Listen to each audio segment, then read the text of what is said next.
কোনো পরিস্থিতিতে নিজেদের মান-সম্মান নিজেদেরকে রক্ষা করার জন্য চুপ হয়ে যেতে হয়। তখন প্রতিবাদও সাজে না, সত্য মিথ্যার উপস্থাপনও সাজে না। এমনটা হয় কি না আমাকে বলবেন আপনারা। আসসালামু আলাইকুম, welcome back to my channel সম্পাস ভ্লগ। কেমন আছেন সবাই? আলহামদুলিল্লাহ, আমরা সবাই খুব ভালো আছি। আশা করছি কাছে দূরে দেশ ও দেশের বাহিরে যে যেখান থেকে আমার এই ভিডিওটা দেখছেন সবাই আল্লাহর অশেষ রহমতে খুব ভালো আছেন। তো আজকে আমি রান্না করব যে কয়দিন আগে রোস্ট রান্না করেছিলাম, সেই রোস্টের মুরগির পা, তারপরে পাখনা, আর মানে কলিজা টলিজা এগুলো রেখে দিয়েছিলাম। তো এগুলা দিয়ে আর আমি একটু গোশ দিয়ে তারপরে রান্না করে নিচ্ছি। তো প্রথমে আমি গোশটা ধুয়ে রেখে দিয়েছি, তারপরে চুলায় তেল দিয়ে তারপরে মানে পরিমাণ মতো পেঁয়াজ আর মরিচ দিয়ে ভেজে তারপরে এখানে বাটা মশলাগুলো অ্যাড করে নিচ্ছি। তো আই হোপ আজকের ভিডিওটা আপনাদের ভালো লাগবে। তো ভালো লাগলে একটা লাইক দিয়ে সম্পূর্ণ ভিডিওটা দেখার অনুরোধ রইল। আর আমার চ্যানেলে যদি কেউ নতুন হয়ে থাকেন চাইলে আমার চ্যানেলটা সাবস্ক্রাইব করে রাখতে পারেন। আর যারা এই কাজটি করেছেন তাদের অসংখ্য ধন্যবাদ। তো আমি এখানে আদা বাটা রসুন বাটা দিয়ে দিয়েছিলাম। তারপর মশলাটা কষানো হয়ে গেলে এর মধ্যে আমি মরিচের গুঁড়া, ধনিয়া গুঁড়া, জিরার গুঁড়া আর গরম মশলার গুঁড়া আর হলুদ গুঁড়া দিয়ে আর পরিমাণ মতো লবণ দিয়ে তারপরে যে আমি একটু একটু করে পানি দিয়ে এই মশলাটা কষিয়ে নিচ্ছি।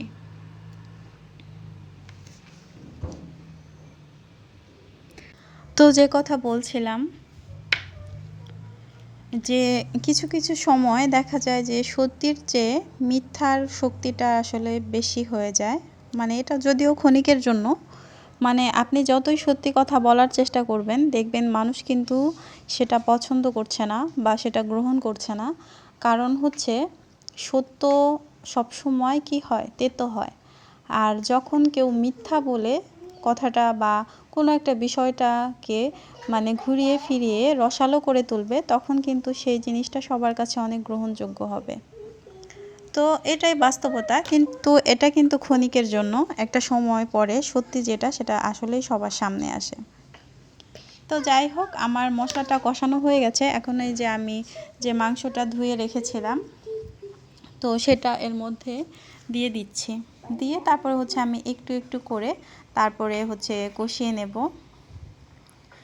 তো আমার কাছে কিন্তু এই খাবারটা খেতে অনেক ভালো লাগে। মানে যে মুরগির পা, পাখনা, কে কে আসলে খেতে এটা পছন্দ করেন আমাকে কমেন্ট করে জানাবেন। আমার কাছে গোশের থেকে এই জিনিসগুলো খেতে বেশি ভালো লাগে। তো এই কারণে আমার বাসায় মুরগি টুরগি আনলে আমি কিন্তু এগুলো ফেললি না, সুন্দর করে প্রসেসিং করে তারপর রেখে দেই। তো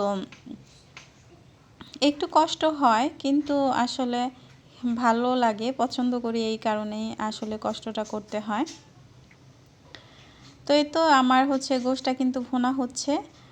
অনেক সময় নিয়ে আমি একটা ভুনেছি মানে অফ ক্যামেরায়। তারপর এই যে আলু, আমাদের কমন সবজি কারণ আমার মনে হয় যাদের ঘরে বাচ্চা আছে ম্যাক্সিমাম ফ্যামিলিতে কিন্তু আলুটা একটা কমন সবজি। আর কিছু না চললেও আলুটা কিন্তু বেশি খাওয়া চলে। তো এই যে আলুটা দিয়ে তারপর আমি আবারও একটু সময় নিয়ে কষিয়ে নিচ্ছি। তো আমার নিচে একটু ধরে যেতে চাচ্ছিলো, এ কারণে আমি আবার একটু পানি দিয়ে আস্তে আস্তে করে সময় নিয়ে তারপরে কষিয়ে নিয়েছিলাম। তারপরে যে ঝোলের পানি দিয়েছি, তারপরে সিদ্ধ হলে এই যে আমি ঝোলটা টানিয়ে নামিয়ে নিয়েছি। তো রেডি। তো আজকে আমি আরেকটা তরকারি রান্না করব। তো এটা শাক ভাজি। এটা কলমি শাক ভাজি। তো বাসায় কলমি শাক আনলে পরে দেখা যায় যে একটু ভাজি করলে আর থেকে যায়, ওইভাবে ফ্রিজে রেখে দিলে কলমি শাকটা কিন্তু খাওয়া যায় না, লাল হয়ে যায় পাতাগুলো। তো আমি করি কি, সবগুলো শাক সুন্দর করে বেছে তারপরে সুন্দর করে ধুয়ে ছোট করে কেটে হালকা একটু ভাপ দিয়ে তারপরে একটা বক্সে রেখে দেই। তো এভাবে কিন্তু আপনাদের কাজ সহজ হবে। একদিনেই একটু কষ্ট করলে পরবর্তী দিন আর কষ্ট করতে হবে না, আবার শাকগুলোও কিন্তু নষ্ট হবে না। তো এটা কিন্তু চমৎকার একটা ট্রিক্স, কেউ চাইলে এটা ফলো করতে পারেন। তো এখানে আমি কড়াইতে তেল দিয়ে দিয়েছি, তারপরে হচ্ছে শুকনা মরিচ দিয়ে দিলাম ফোড়নের জন্য। তারপরে এখানে হচ্ছে আমি দিয়েছি রসুন, তো রসুনটা একটু ভেজে তারপরে এখানে পেঁয়াজ আর মরিচ দিয়ে তারপরে হচ্ছে আমি একটু ভেজে নিচ্ছি। যেসব আপুরা চাকরি করেন বা সংসারে বিভিন্ন ধরনের কাজ থাকে, বাইরেও জব টব করেন, তো তারা কিন্তু চাইলে মানে খুব সহজে এইভাবে করে রাখতে পারেন। আবার সবজিটা নষ্ট না করে এভাবে রাখলে কিন্তু আবার পরবর্তী দিন খেতে পারবেন, সময়ও বাঁচবে, সবজিটাও নষ্ট হবে না। তো এই যে আমি দেখুন এরকম করে বক্সে রেখে দিয়েছিলাম, হালকা একটু ভাপ দিয়েছি, এটা কিন্তু আমি পুরো সিদ্ধ করিনি। আর শাকের দেখেন কালারটাও কিন্তু চেঞ্জ হয়নি। তো আমি একটু আগে থেকে বের করে রেখেছিলাম ডিপ থেকে, তো এখন হচ্ছে একটু নর্মাল হয়েছে। তারপরে এখন হচ্ছে আমি রান্না করে নেব। দেখুন আমার কলমি শাকের কালারটা কিন্তু একদমই ঠিক আছে। এখন আমি নেড়ে চেড়ে তারপরে হচ্ছে নামিয়ে নেব। ব্যাস আমার রেডি হয়ে গেল কিন্তু ঝটপট একটি কলমি শাক ভাজি। তো আই হোপ আজকের ভিডিওটা আপনাদের ভালো লেগেছে আর একটু হলেও হেল্পফুল হয়েছে। তো আবারও রিকোয়েস্ট করছি যে আপুরা ভাইয়ারা যারাই আমার ভিডিওটা দেখছেন, একটা লাইক দিয়ে সম্পূর্ণ ভিডিওটা দেখে নেবেন। আর ভালো লাগলে আমার ভিডিওটা শেয়ার করতে ভুলবেন না। আর হচ্ছে সম্পূর্ণ ভিডিওটা দেখে নেবেন। তো সবাই ভালো থাকুন, সুস্থ থাকুন, সুন্দর থাকুন, আমাদের জন্য বেশি বেশি দোয়া করবেন। আসসালামু আলাইকুম, আল্লাহ হাফেজ।